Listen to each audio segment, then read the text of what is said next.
Oh yeah, it's Saturday night. It's 12:30 a.m. Sunday morning. It's me, the bald, the beard, the beautiful Piers Austin, and I'm joined with Charles Chucky Bay Bay. Yeah, everybody sit back, pour yourself a stiff one, pour yourself a cold one, or even roll yourself a green one, because I've got a very special guest, Mr. Joe Feeney. This is episode 100 of Shooting the Shit Uncensored. Episode 100, we got one of the guys from Keepin It 100, because that's just how we have to be, right, Charles? That's it. Let's lock it in. Let's go. That's it, man. Big show for us. But before we bring out Mr. Joe Feeney, let's show some respect and show out some love for some of those sponsors. First up is A-Rock Designs. Now, A-Rock Designs, Charles, is that company you see all over the wrestling Facebook pages, the wrestling groups, the Instagram wrestling pages. They make custom wrestling cups, hoodies, keychains, T-shirts, tumblers. You know, they made me this CM Punk tumbler, bro, and I fucking love it. I haven't been able to put beer in it yet, man. I don't know why. But, man, it's amazing. Keeps my cold drinks cold, my hot drinks hot, you know. So it's an amazing thing that I've got there. And they do amazing products for amazing prices. But also next up is Signal Studios. Now, if you're an independent professional wrestler, like I know that there's many indie workers that watch this show, you need to have yourself some dope-ass entrance music, and Signal Studios can provide that. They can mix, master, produce, and send out a track anywhere in the fucking world. We have the Cicadas band that hooked me up with my entrance music, who work with Signal Studios, and they have the wide range of artists that they deal with that can help anyone out. Or if you're a musician, you're an artist, you need a place to rehearse, a place to record, a place to get your creative juices flowing. Charles, you're not going to find a more comfortable rehearsal space than Signal Studios, my man. And even if you're a musician, you need something helped, you need something mastered, they can do that shit too, man. They are a one-stop shop for everything music, bro. And seriously, Charles, I've got it all out, man. I've got it all out. But how you doing? You ready? Man? Bro, I'm ready, man. We got some people in the chat. We got Chelsea from Germany going, what's the deal, bro? We got... By the way, epic topic on Wrestling with Tragedy. Thank you for tuning in. But guys, without further ado, I'm gonna bring out the man of the moment, the man of the hour. Too sweet to be sour. Let's bring him out. Joe Feeney, what's up, brother? What's up, guys? I feel it's prestigious, man. 100th. I didn't know that till just now. Now I feel a lot of pressure to live up, and but I'll do my best. I know you will, man. Like, I definitely appreciate it. And you know what? Like, you know, episode 100, Keeping It 100, it's kind of like, man, you know, it seemed fitting, bro. I'll be honest with you. But, man, thank you so much for coming on the show, Joe. You know, like I was, you know, hearing about your story and how you got into the podcast game and how you got hooked up with guys like Konnan, guys like Raven, guys like Disco. And I found it really inspiring, man, and even talking to you before the show. But, you know, growing up, were you always a wrestling fan? Was that something that always, you know, grabbed your attention? Yeah, I can remember. I'm going to be 40 this year. So my childhood was like the Hulk Hogan 80s cartoon, all this. And I remember the first thing I remember seeing anyway, I might have seen something before, but this is the one that sticks with me, is before WrestleMania 3. When Randy Macho Man hit Ricky the Dragon with the ring bell, boom, off the top rope to the floor, and Dragon's cell in his throat, and he can't breathe, and he couldn't talk in the videos. Hey, Ricky, are you making a comeback? I don't know, you know. And then Andre turns on Hogan on Piper's Pit, and that's the first thing I remember watching. I remember asking my dad that Saturday or Sunday or whatever, I saw him reading the sports page. And I'm like, who won, Hogan or Andre? And he's like, son, that's not in the sport. Don't be ridiculous, you know, crushing a little 5-year-old's belief. But yeah, so I watched. No, that's early. Yeah, so I watched a lot of it when I was young. I did the wrestling around the neighborhood with friends, and much to my mother's chagrin and emergency room bills notwithstanding. But yeah, but like everyone else, I think I've gone through hot and cold periods. So. I kind of people say this a lot. So I was surprised, but not surprised to hear a lot of people have the same story as me. Like a lot of people stopped watching around '93 when Hogan took the belt back at the end of WrestleMania 9. People were like, you know, been seeing that, And then when he came back, or when he joined the NWO as a heel and started the NWO and all that with Hall and Nash, is when people returned. So it kind of like I had the perfect timing and the perfect age, because when I stopped watching wrestling, I was like 12. You're turning 12. You're starting to go hang out with the friends. You're meeting girls, all this. So you're not as obsessed with the wrestling. But when Hogan comes out as a heel, now I'm 15 or 16. So he's a bad guy. Now I want to cheer the bad guys anyway because I'm a teenager. So I think that's why, you see a lot of success WCW and WWE started having around that time, because their young fans were now hitting their teens, their late teens, their early 20s, and wrestling became more of a party atmosphere. So I always watched it through the Attitude Era when I was a teen. I was on and off in the 2000s, really. I still like to go to live shows in the Philly area, but I wasn't watching the weekly shows for the most part. A lot of the stuff they did, I was just like, ugh, or WWE, that is.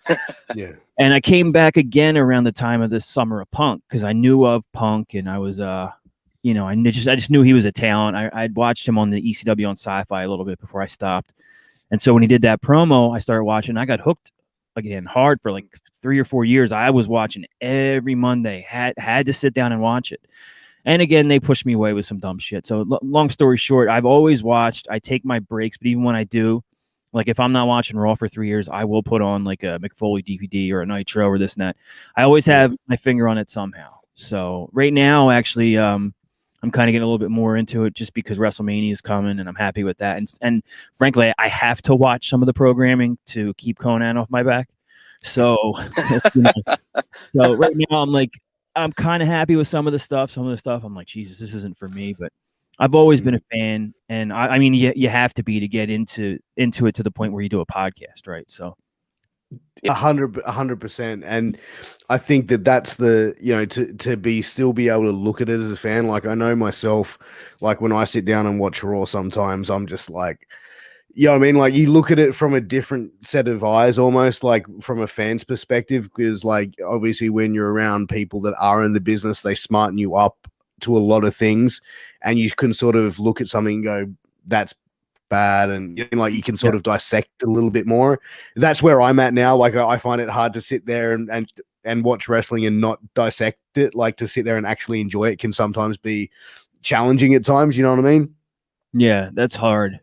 When I started, when I got on the internet, I remember specifically, it started becoming a lot more common around at least my area, my neighborhood and stuff around like 1997, 98, 99. And I remember I got my first computer in my room in 98. And the first thing that I saw when I looked up wrestling, I think it was like prowrestling.com. I didn't know anything else. It was my first time reading the sheets or anything like that, was 98. And the first thing I found out was Sean Waltman is returning to Raw tonight as a member of DX. And then I put it on, and sure enough, there he was. And I'm like, oh, this is interesting. I can actually get spoiled. And like, I didn't look at it like, oh, I don't want spoilers. I was kind of happy to feel like I was in the know, like a lot of people are when they first discover that, the sheets and the backstage stuff like that. But I think it's also like it was a negative influence because it turns you into a smark whether you want to or not. All of a sudden, you're looking at ring work and star ratings and Benoit should be the champion. Why is Sid the champion? He doesn't know how to work. You turn into one of those guys, right?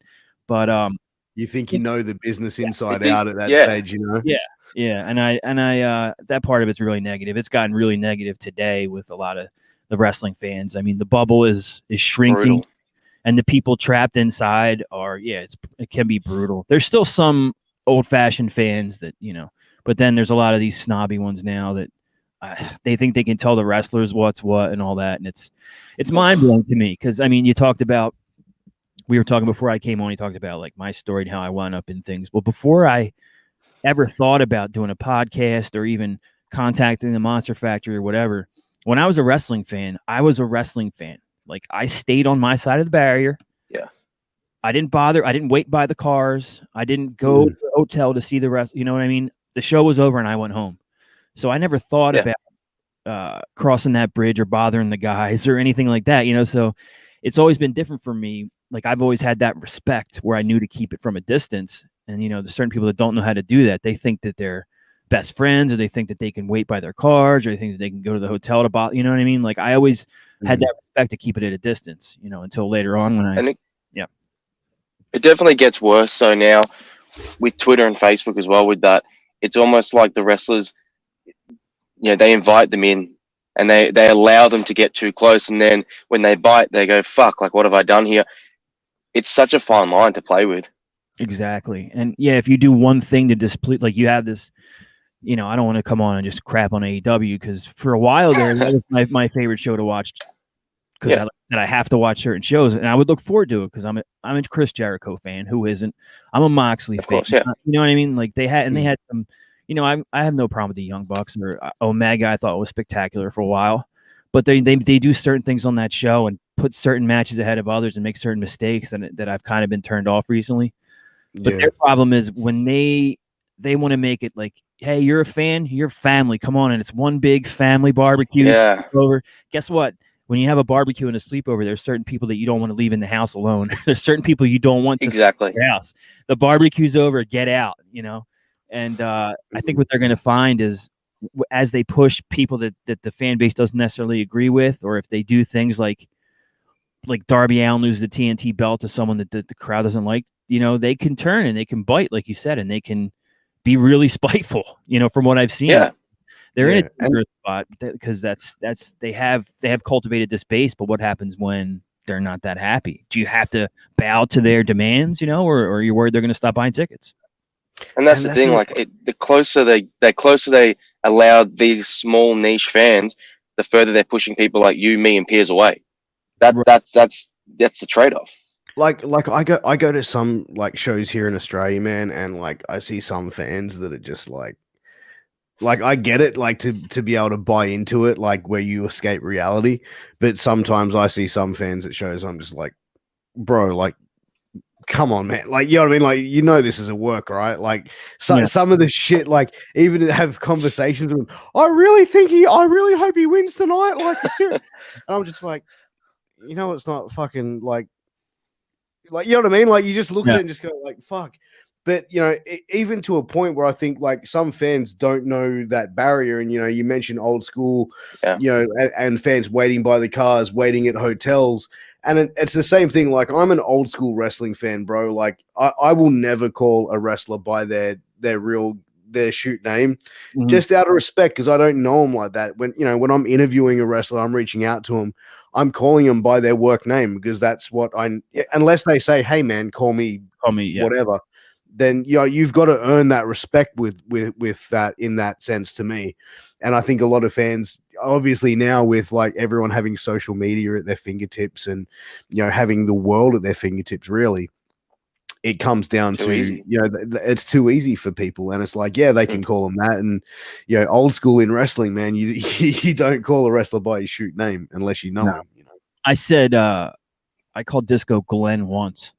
Then that's how that it happened one time. That's why I can specifically remember it.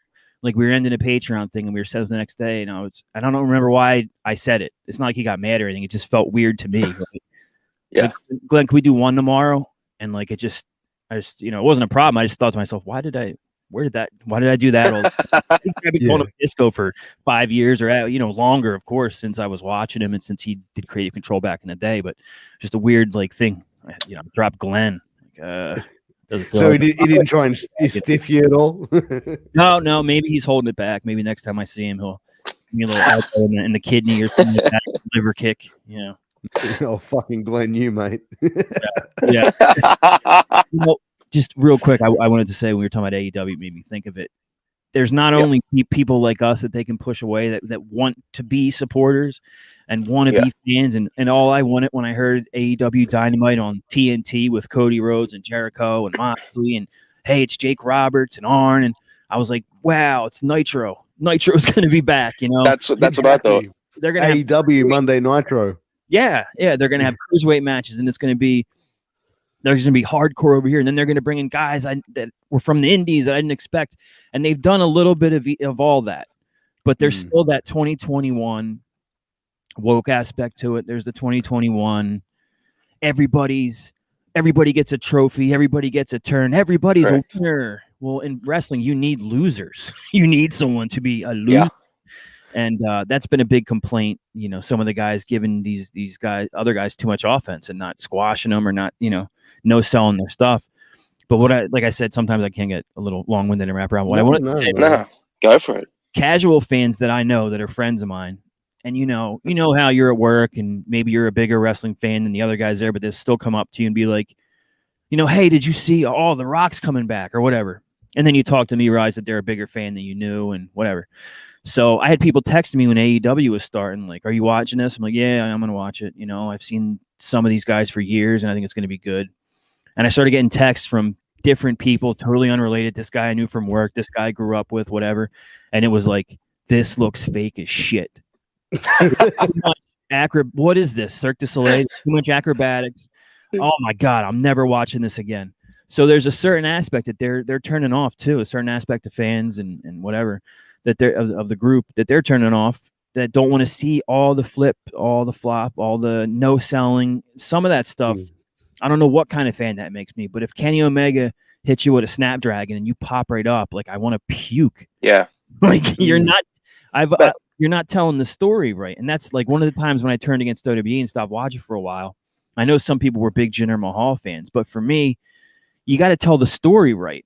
And in the story, if Jinder Mahal, oh my God, he's got a new finisher and he started beating guys you didn't expect. And then you kind of expect him to climb the ladder. Hey, he could maybe be champion. But when one day you're telling me that he's a complete jabroni, the next day he's winning the world title, you're not telling the story right. So if I can't trust you to tell me the story right and correctly, then I'm wasting my time waiting for it and watching. And that's what kills me. Yeah, so go ahead, it's self-serving shit that guys do. And you see it a lot in NXT where it's like, you go back from years prior where, and we said this on Angel Show earlier today, where it's like, guys that have come into the business would go and do the indies and work like different territories and learn and develop the skills in the training. When they started training, they learn how to bump, maybe get smartened up to the business before their first match. And then by the time they get to WWE, they've already had years of seasoning. Now that every sort of cookie cutter wrestlers in NXT, these guys are just churning them through, training them the way that they want to wrestle and doing the certain style. And you're not getting really seasoned performers. And by the time they get to WWE, they're burnt out because they can't handle the schedule or for whatever it is. That's okay. They leave. We got 100 more marks that we're going to bring through. That's exactly it. And it's a fucking line. Yeah. Or the guys that show up finally are just their bump card doesn't have much left on it. Yeah. They're older. They're being more careful. Hey, I got the big money deal. I can slow down. Nakamura, or guys like that. But I think the best thing that they did, that's another reason I stopped watching, because I remember hearing back in the day in like the mid 2000s, around when I was starting to turn it off, Johnny Ace was the talent relations guy. And you kept hearing that they had an edict where it was Johnny can't even look at someone, let alone sign them, unless they're 6'4", 250 or above or something. And I was like, I don't want to see Mark Jindrak versus Chris Masters 9 times a night, like I want to see stuff. And so Angel Medina throwing out a random comment. So I think one of the best things that they did, rather than have everyone, that cookie cutter NXT training style, is when they finally decided it was okay to open the doors to indie stars and TNA guys, and they wouldn't take TNA guys for years. You look at that influx of guys like Owens and Zayn and Styles and Joe, and it was like without those guys on the card, it would have been a lot worse, in the last 6 years or something like that. But they became more open-minded. Now they bring Balor, they bring in everybody that is almost everybody that's worth a look. Yeah. And so that's why it's crazy. Enjoyed NXT. Because as you were saying, for years they didn't touch any indie guys, and then when they started bringing in, I think it was probably like even around when they brought in like Seth Rollins and John Moxley, that was like them, and like Chris Hero I think was in that sort of mix as well. Yeah. And it was like that was like very rare, and then they started bringing in more, as you said, like Finn and the rest of the guys, and now they're Callahan was there in NXT as well. Yeah. Dude, that was such a wasted talent, bro. Like he's money. He's doing so well now, though. He's doing so fucking well now. It was timing. There's just only so many slots, and he either came in a year too late or a year too early or whatever it was, and they had there was just too much going on at once. And he got, I don't want to say he got forgotten in the corner, but it was just like, dude, I don't know. There's nothing to do right now. You got to wait or whatever. Because I know for a fact that guys like Dreamer, who was, he was in talent relations. I think he was gone by then, but there was people pushing Callahan on WWE for years. Like, all right, he's short. I get it. He's great. Like, you got to look at him. You got to look. It's too bad he didn't really get there. A little fantasy booking in my head. I wouldn't mind seeing him, since they're impacting AEW or crossing the streams, as they say in Ghostbusters. Callahan can go back over there, and and he could reunite with Moxley. They had a sweet tag team in CZW. Switchblade Conspiracy, man. Yeah. So now when Omega and the Good Brothers are jumping Moxley and Kingston, I'd love to see Sammy come out and you know what I mean. Throw that into the mix. So exactly. Yeah, but he would be the perfect addition to Eddie Kingston and John Moxley from a character standpoint. Like, he would fit in well with those. Like, you know what I mean? Like, he could walk with them side by side, and it would look legit. You know what I mean? The missing puzzle piece. Yeah, and that could be not that they're the Shield, but that could be their 3-man team in AEW. That their Hounds of Justice, their Shield, whatever. But do you think if they did that though, it'd be like you're just copying, fucking rehashing the Shield? Like, well, don't dress them up as SWAT team. That's the thing with AEW. I always get worried when they come up with a good idea, they miss all the fucking fine details, and it just like, fuck. It's brutal. I've been saying this for so long. Like, wrestling fans in general, they don't like nepotism. So if you're Dustin Rhodes, you're going to have a hard road. If you're Roman Reigns, how long did it take people to stop giving him the fucking finger just because he was Samoan and they knew that he was a favorite? So when I'm watching AEW and they throw, like, Sean Spears has been thrown in my face for 2 years. And he was in WWE like 2013 years or something with a little break in their developmental, dude. If WWE couldn't find a reason to give him something to sink his teeth into, there's a reason. And then I saw him in AEW and I was like, all right, he's just like a 5 out of 10. Like, he can work. He has a good look. He can't really talk. He's a mid-range talent. He's a good mid-carder. Yeah. And they keep good mechanic. And there's nothing wrong with that. Right.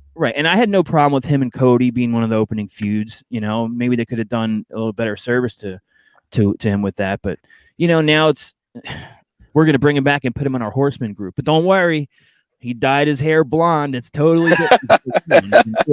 Who's the guy that teams with the Young Bucks? That Brandon Cutler? Yeah. Brandon Cutler. I've seen him, yeah. Like, he trained with those guys when he was young, and then he didn't wrestle for like 10 years or whatever. And now he's in the ring with Pentagon and Phoenix and Laredo Kid last week. And I'm like, I can't buddy contracts, bro.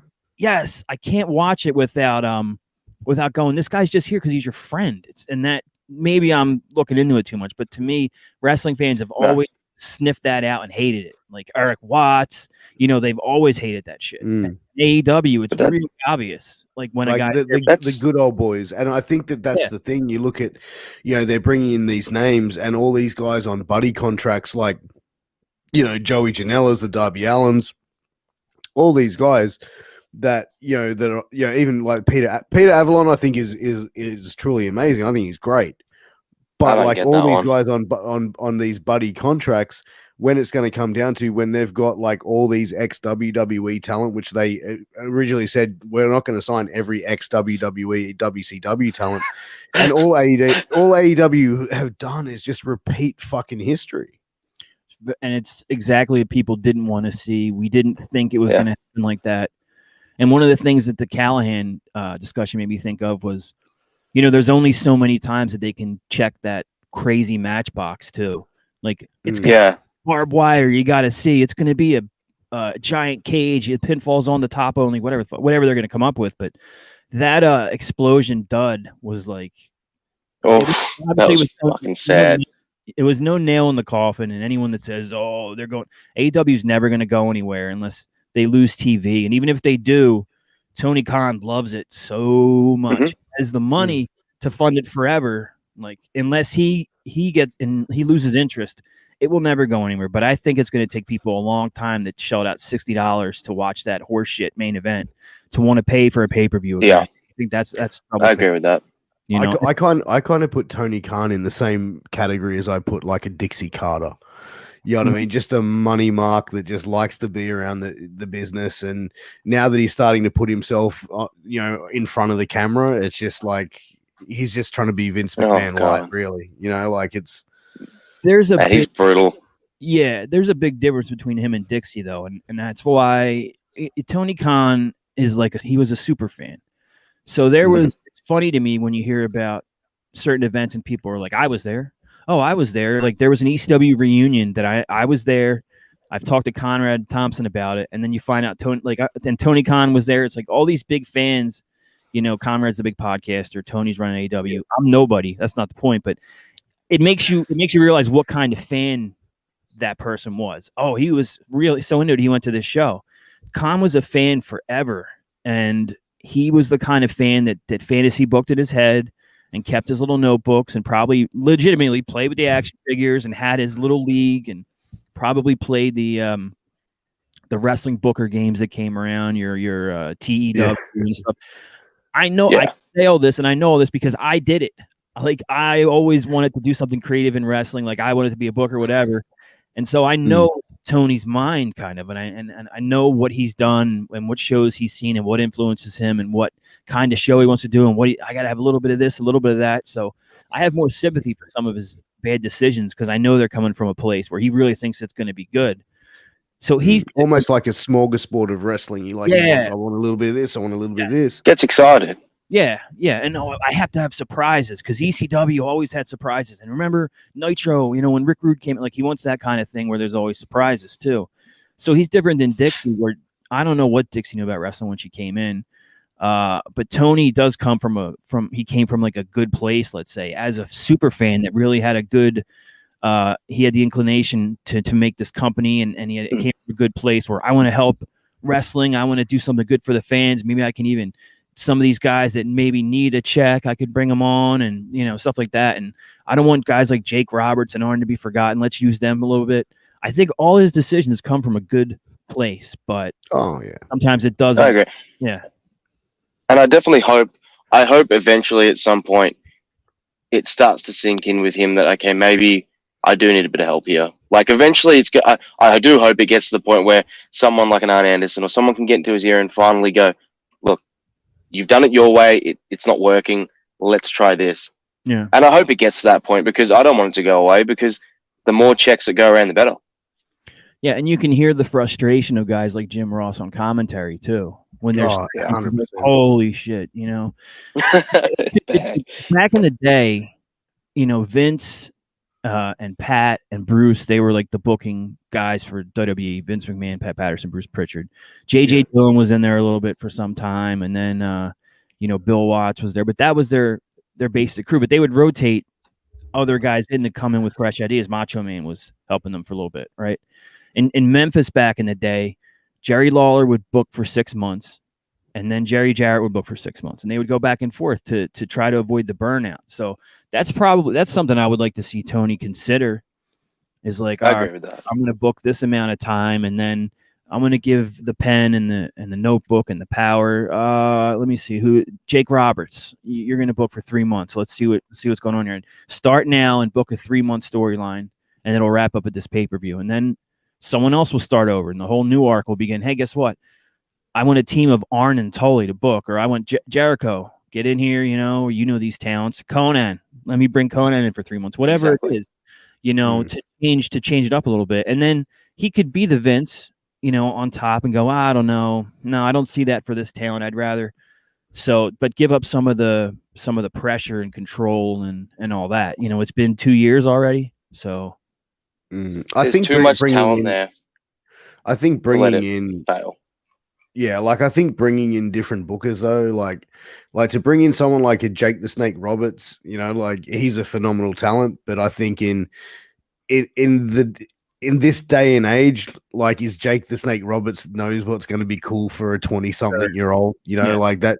I think someone like Chris Jericho would probably be like the perfect person. And I always compare Chris Jericho to Dave Grohl as he's been cool for 30 years. Mm-hmm. You know what I mean? Like Chris Jericho is someone who's evolved with the business, who, and even someone like Christian Cage. Like, you know, someone like Yeah. him and Jericho, I think would be an amazing combination for a booking committee, because I think that they really understand the business really well, and they've been around it their entire adult lives. Yeah. And like WWE, it seems, is starting to focus on, we need to have more women in the booking meetings or the creative meetings. And they just hired some senior VP. It's the first time it was a woman ever. So maybe they should like get on board with AEW. I've always heard Kenny Omega books their women stuff. I don't know if that just means he signed talent, whatever. But they really should have someone in training, or someone ready to come in and be their head of the women's division and really book it and know everything about it, and have it be a woman, for God's sake. Why not? You know, there's got to be some creative minds out there. Oh man, like if bring in someone like a Molly Holly, or or Victoria, or there's so many. Steel Gail Kim, Steel Gail Kim. Where I would say Mickie James would be the number one name that came to mind, but of course she's still under contract, I think. So should be fantastic. Yeah. There's too many. Mickie James is probably one of the top. Is still probably one of the top wrestlers in the world. Like fuck Charlotte, fuck the Becky Lynch. And I think even she mentioned it's like women in wrestling. It's like once you get like 35, you're kind of done. But with men, it's like once you get 40, you're just getting started. And like Mickie James is 40, and I think she's probably in the best shape in that she's been in her career, and can still go at a phenomenal rate. Like she ain't done from a long shot. I was really happy to see her come back. And I remember there was one, I don't remember specifically what it was, because it's funny when you're a kid, you can remember and recite WrestleMania 8 or WrestleMania 10 or whatever. Like the last 3 years, I don't remember anything from WrestleMania. Like, it was shocking to me one time when someone brought up Cena versus The Undertaker, and I'm like, they did that? Like, yeah, right there, you watched it with me. Yeah. But one of the years Mickie James was in like a women's, I don't know if it was a 4-way or a battle royal or whatever it was. And I was like, man, they're going to give Mickie the belt. It's going to be the feel-good moment for the veteran. And of course they didn't, and they haven't, and they're not going to. But I was hopeful for it. Just give it to her for a month. Everybody will be happy. But now they don't even use her on TV, do they? No, they're the kings of letting you down. Yeah. Every fucking time. Yeah, but I think that's the thing. It's like a lot of time they don't know how to book certain talent, and it's like, what do we do with her? And WWE's women's division for years has been centered around 2, maybe 3 stars, really. You know what I mean? And it's been consistent. They've lucky enough to been healthy, but they've also got like a lot of other talented women sitting there on the sidelines saying, "Hey, I can go." And I think that's where like a lot of it needs to be, but that's the thing, is like when they're used to getting their top guys to a certain point that they can rely on them. Why are they going to go outside that box? Yeah. That just made me think of the fact that it was best for the division on each show and for the talent that Becky Lynch got pregnant, because she was never going to, she was going to be all over green as champion for as long as she could. And it's a shame actually that someone wasn't able to beat her for the belt, to have that passing of the torch kind of thing. But that was a good thing for everyone through 2020, that we got to see something else, because Becky got pregnant and had to be taken off TV. Now I'm kind of already, because I'm not a big fan of hers, honestly, I'm already kind of fearing like, oh man, she's coming back soon. I always thought that out of those four horsewomen that they called them, that came up from NXT, and it was Sasha, Charlotte, Becky, and Bayley. I always thought Becky was like the weak link. Like, this is the one, she's the one that's going to drop off and fade. And it didn't turn out that way. I think part of the reason the fans wanted to push her and really got that groundswell going is because she was the only one out of the 4 of them that hadn't been featured. And it was almost like everyone gets a trophy. Hey, let's give Becky a turn, And granted, she ran with it. That's great, but it was almost like she was the forgotten 4th, out of that group, and everything all turned around. I think Charlotte's great, though. I know you said it earlier, like Mickie. I think Charlotte is great, and Sasha, I've really become a big fan of the last few months as I've started to put on SmackDown a little bit more. For a while, I always thought she was like Marble Mouth, and couldn't really. And now she's like, she really comes across like as that star. It's really great to see. Yeah, I mean, look, Charlotte's definitely great. And I didn't mean to sort of discredit her at Oh all. no, And I agree with you. Becky Lynch, I think, to me was like, okay, you're like the token Irish, female on the roster, like cool, whatever. I mean, and when she started doing the man gimmick, I was just like, hang on a second, like. You want to talk about women's rights and being fucking, like 2021, and now you want to call yourself the man? Like, it was confusing, right? Well, it's like, why not empower women and be someone like, I'm the woman? Like, you know what I mean? Like, that would be more, I would find empowering, and like you could do so much with that, with like little girls and marketing and stuff like that. And they still did the marketing for the man, but I just think that they missed the boat with that in a big way. I just thought, whoever the creative genius was that decided to make Seth Rollins' T-shirt, "The Man's Man." Oh, I'm like, dude, why not fuck, that's brutal. Call him the bitch. But you know what? When you saw Seth Rollins coming out with that shirt, calling himself the Man's Man, it's just like, bro, who's wearing the pants in that one? Yeah, dude? It's bad, man. Yeah, and I had my fill of him too around that time, so I was definitely hating on him. I don't care for him much now, to be honest with you. I mean, he can get in the ring and do what he does. That's it. I've kind of, it's ran its course with me, So it's good to see him down the card a little bit, because he was up at the top for, quite a few years against Brock or against whoever at WrestleMania. It's like, all right, let's take a break. Let's see now you got Drew up there, so other people are getting chances. Lashley. So it's a good time, really. WrestleMania is shaping up to be better than I thought. It really is. I was glad to see Lashley win it, because Lashley's been that guy where it's like, the guy looks like a fucking champion. He's a guy that can go up against anyone on the roster. He can go, you've got a strong mouthpiece with him as well. You know what I mean? Like, you've got MVP as his mouthpiece, and I just think it's an unstoppable duo. And the money match is him versus Lesnar, right? Like, there's no doubt about it. There's no question about it. That's the money match. Whether they make it happen, it's yet to be seen. You can't miss that fucking boat. They can't. It might turn out to be like Sting, Undertaker, Hogan, Austin. Like, it just might be one of those matches that never happens, because people have been saying that even before he came back to WWE. Lashley fucking obvious. Like, come on. And then when did he come back anyway? Like it was like 3 or 4 years ago now, wasn't it? 2019, 27, 18. Oh yeah, you know what? It was like 2018, I think, because I was down in 2017. I remember seeing him wrestle at WrestleCon, and I don't think he returned the following year, I think, because that's the year the Hardys. Yeah. So maybe 2018. But anyway, people have been waiting for this for a while for him, and finally he has the right mouthpiece and stuff. And a lot of people saw what he could be and what he could accomplish when he was in TNA and Impact as their champion and top guy, But so I'm more and more looking forward to it. And I for a while was thinking about going to it, and I was like, this card's gonna stink. But now it's looking better, and I've been cooped up in the house for a year like the rest of us. Maybe it's time to take a little trip. I might wind up going. Yeah. Treat yourself. 100%. Fuck it.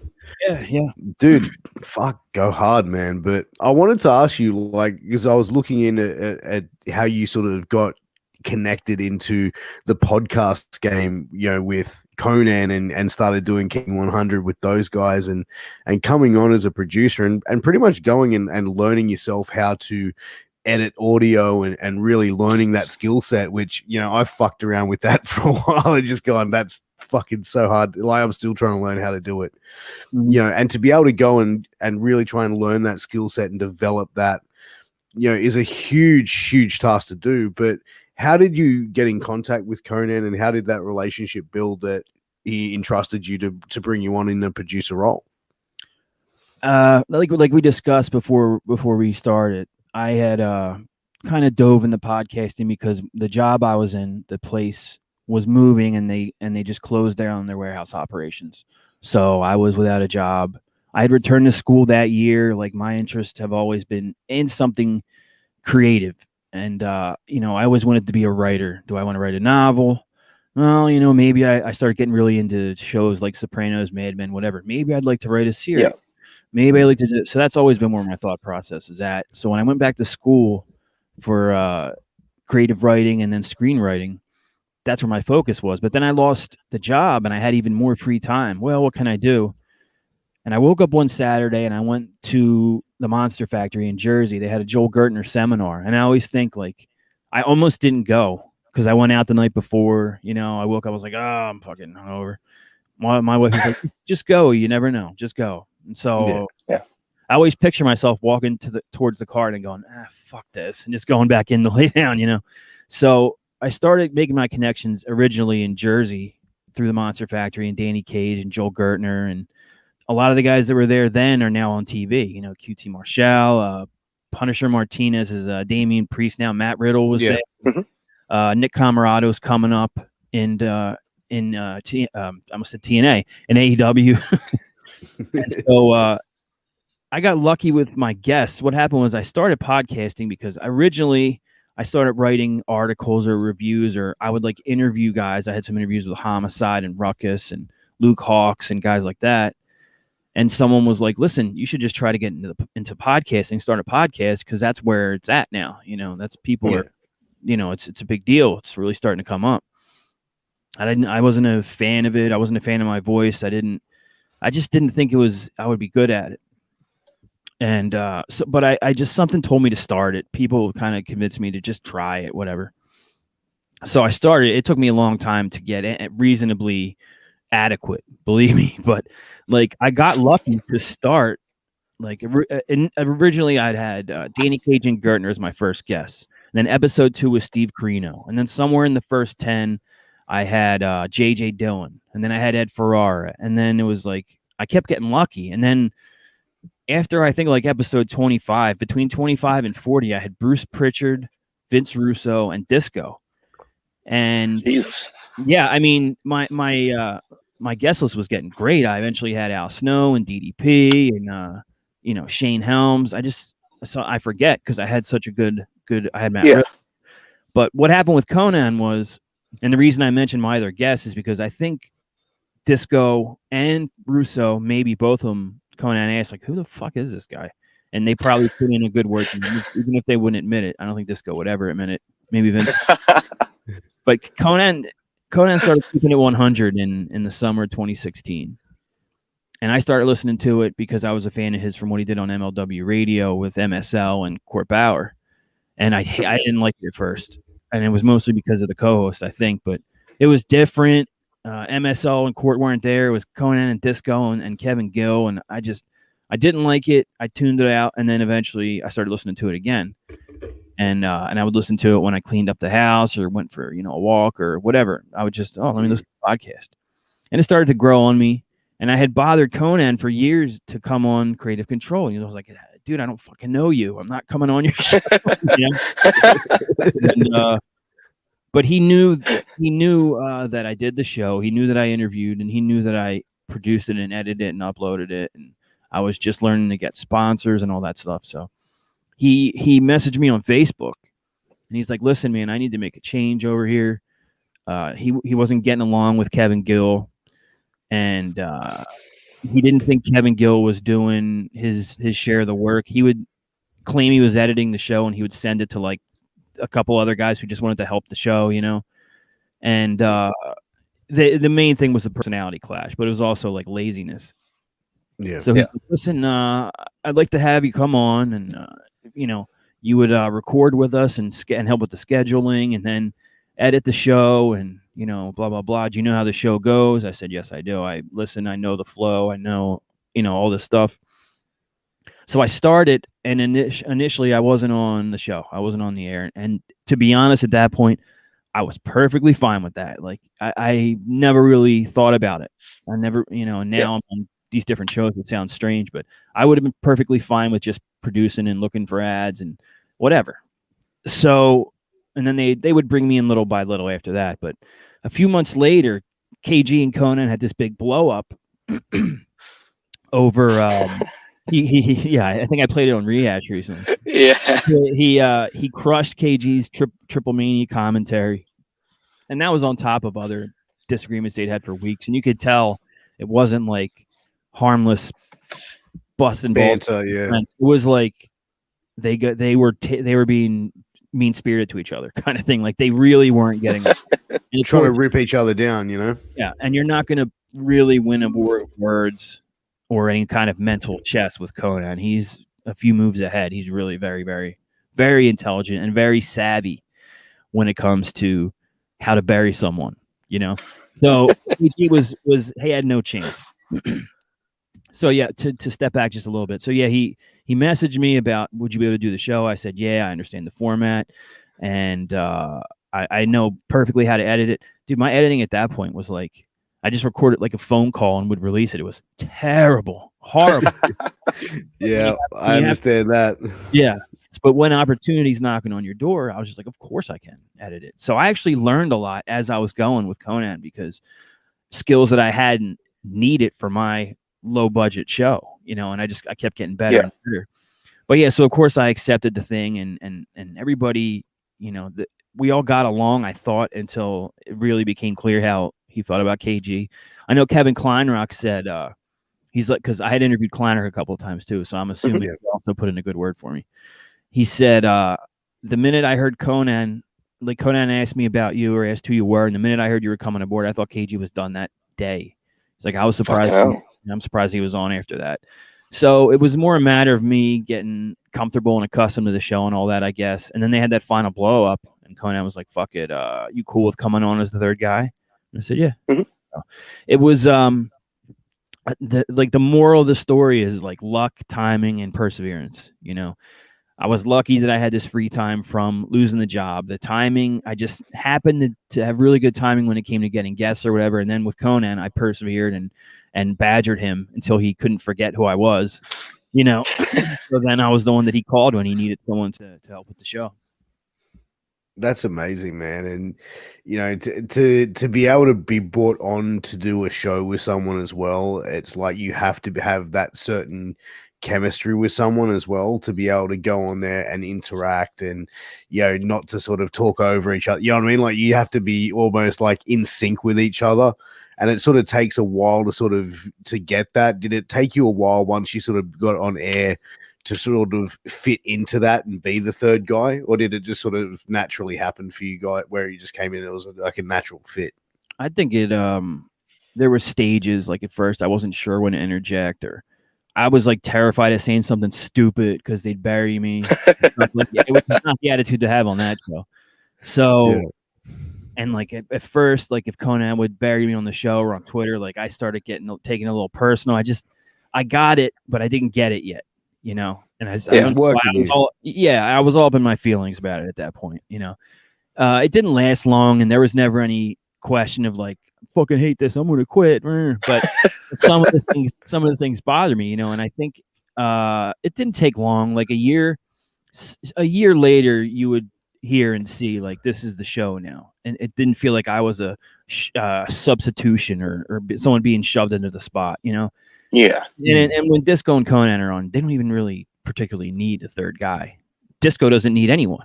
He could talk. No, he doesn't. He can talk underwater, man. Fuck. Yeah, but no, I think once I got super comfortable, which I am now, and stopped taking things so seriously, I think, it felt great. And that was like, and I've been that way since. Like now, everybody gets it. Everybody, we just work very, very well together, you know. And it's a super tight unit, and that's it. That's K100 now. It's Konnan, Disco, and Joe, and I'm happy to be a part of it, you know.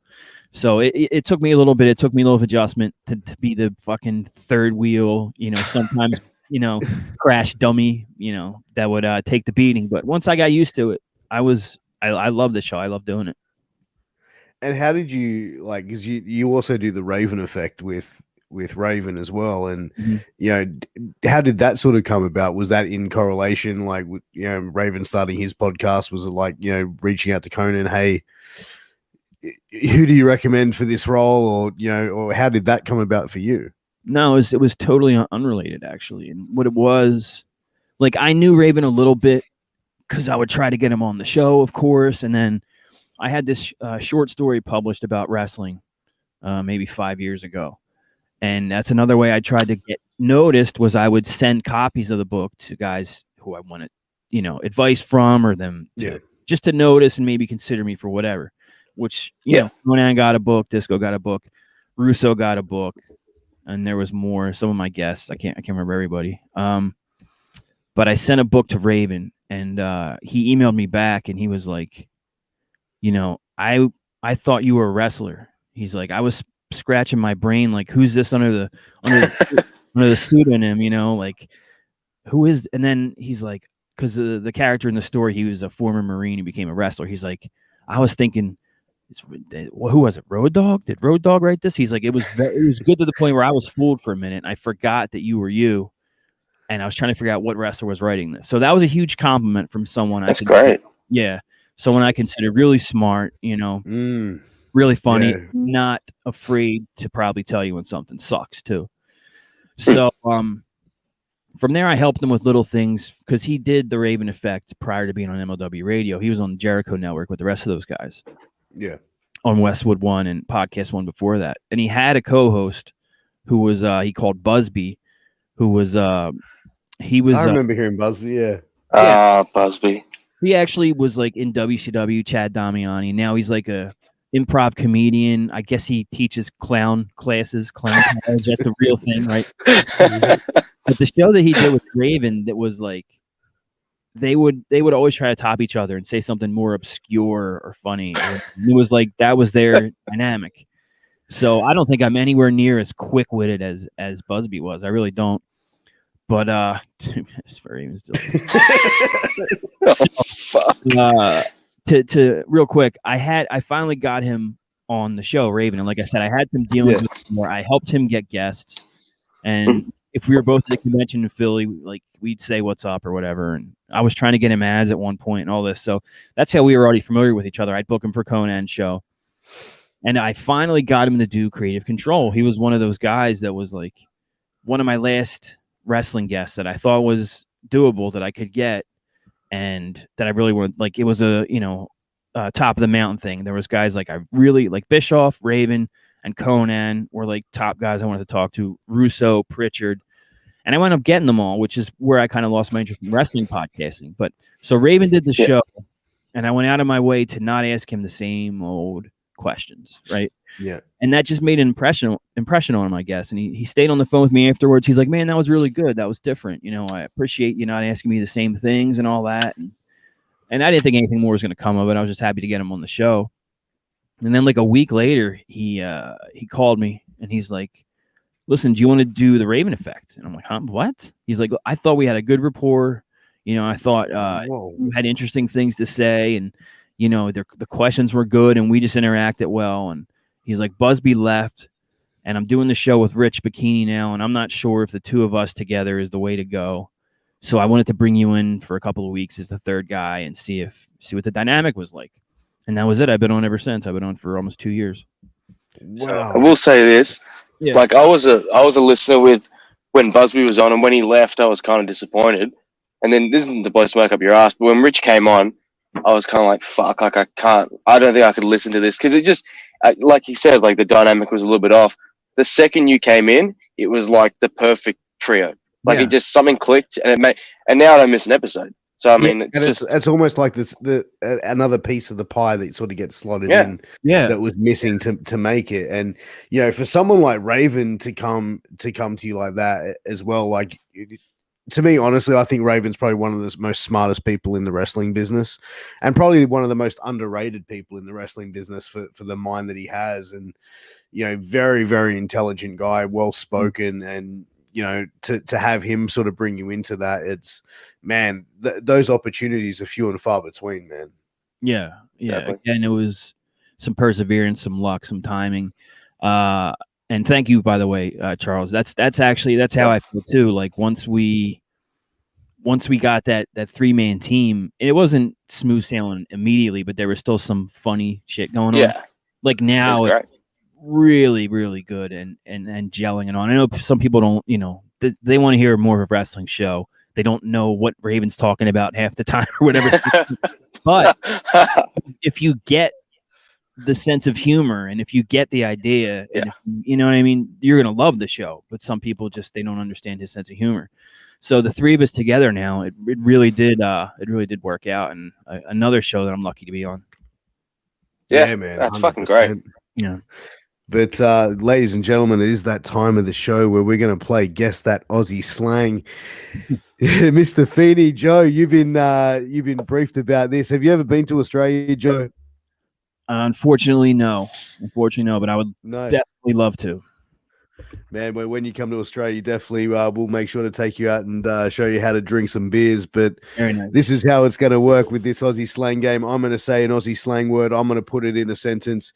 You tell me what it means, okay? All right, so first off, we'll go Devo. Fuck, I'm Devo. Does it mean like buddy? Nah, it means I'm fucking devastated. I thought it was like fuck him. Fuck Devo, like fuck him, buddy. Fuck that guy, you know. Okay. No, it's like I'm fucking devastated, you know, like That's a handy hint. We pretty much shorten every fucking word. Yeah, I should have taken a little more time. It's brutal. Yeah, I'm gonna use it though. It's in my vocabulary now. Done, I want to hear that dropped on the Raven effect this week. All right, here's another one. Dunny. Hey man, where's your Dunny?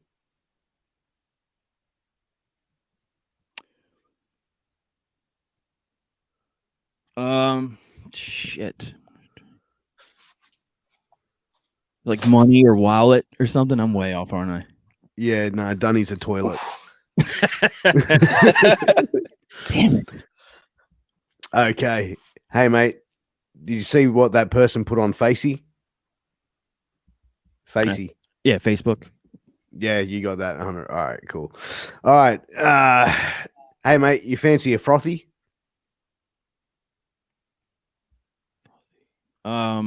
Geez, that sounds like a milkshake, or do you want a glass of milk or something?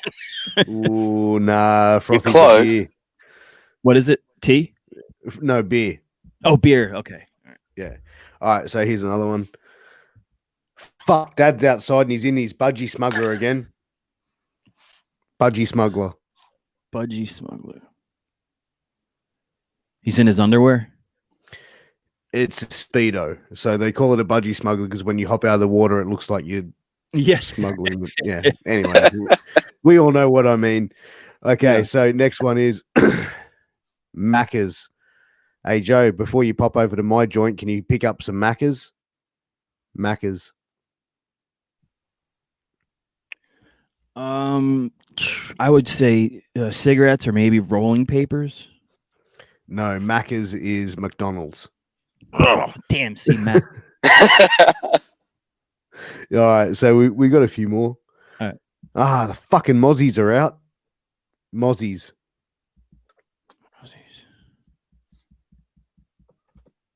I'm not sure. Is that like fans of a rival team or something? Nah, mosquitoes. No? Okay. All right. So this one's going to be. There's going to be a few ones in it. This is going to be Franger, Old Fella, and Sheila. Okay, Franger, Old Fella, and Sheila. Hey fellas, anyone got a spare Franger for me, old fella? I want to take this Sheila out back. What was the first one again? Franger. All right, say the sentence again. Hey fellas, anyone got a spare Franger? I want to take this Sheila out back. No, hang on. Hey, you got a spare Franger? Anyone got a spare Franger for me, old fella? I want to take this Sheila out back. Condom, dick, and Sheila means like hot girl or girlfriend or whatever. Yeah, like Sheila is like That's bang on. So yeah, exactly, man. That's a good one. All right. Give me a minute. Next one is piece of piss.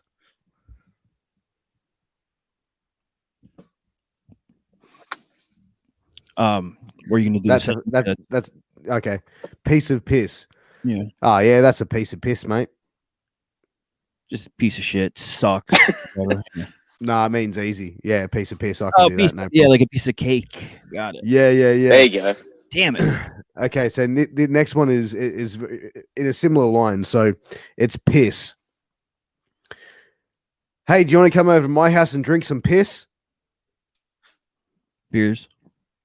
Yeah, beers, alcohol, something like that. Far out, man. You're getting good as we go here. I'm going to try and find a couple more. All right, here's a good one. Yui. Hey, Chucky Yui up here. Yui. A U-turn? Fuck, man. You're getting good. Jeez, Joe. You're killing it. Maybe I'm making them too easy. I don't know. But, all right, here's another one. Dead set. Charles, are you fucking dead set right now, champ? Dead set. Serious? Yeah, like you fucking serious, bro? Like dead set. Yeah. You know, so that's all you can say, like dead set. Check out the gimmicks on that chick. You know. But look, that's been Guess the Aussie Slang Game. Joe, thank you so much for joining us, man. Like seriously, I can't believe we've just had you for an hour, dude. Like I feel like we could have talked for another several hours, man. And I'd love to get you back on for a part 2 at some stage, man, whenever you're available. Okay. But man, where can everyone find you, Joe? You can find me on Twitter at JFFeeney3RD. It's JFFEENEY, the number 3RD. I probably should have made it a little simpler, but just think JFFeeney. For the Creative Control Network, which is, you know, the shows I kind of have under my umbrella. Shane Helms and Francine and Kevin Sullivan are the top dogs on there right now. I've got guys like Husey and Mike Durbin.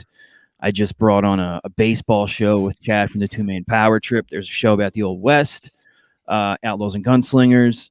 There's a Ring of Honor centric show called An Honorable Mention about, you know, they just review the past and events and all that. Pat McNeil from the PW Torch and Jim Valley from the Observer come on to do way back playback. It's just another, you know, it's a wrestling watch along show. The fans vote on what they watch. And I always forget something, so I'm going to cheat real quick and see. But they're on the Creative Control Network. So if you want to follow what the Creative Control Network's doing and get info on it and all that stuff, it's at the CC Network 1 on Twitter. And no, I actually got them all. So it's it's a variety of shows. Maybe next time we could talk about that a little bit. But that's my idea that I had thinking about just one day when I started really getting the podcasting game down, and I knew where to submit the shows and how to get attention, and I had connects with ad companies and things like that. So I was like, geez, maybe if I brought some on like this unit, this team, this network, I could help them get exposure and maybe help them make a couple of dollars. And it evolved from there. I was really lucky that early on, like one of my first shows was Road Warrior Animals lawyer DM'd me, was like, hey. "Want to put Road Warrior Animals show on there?" I'm like, "Fuck yeah, I would."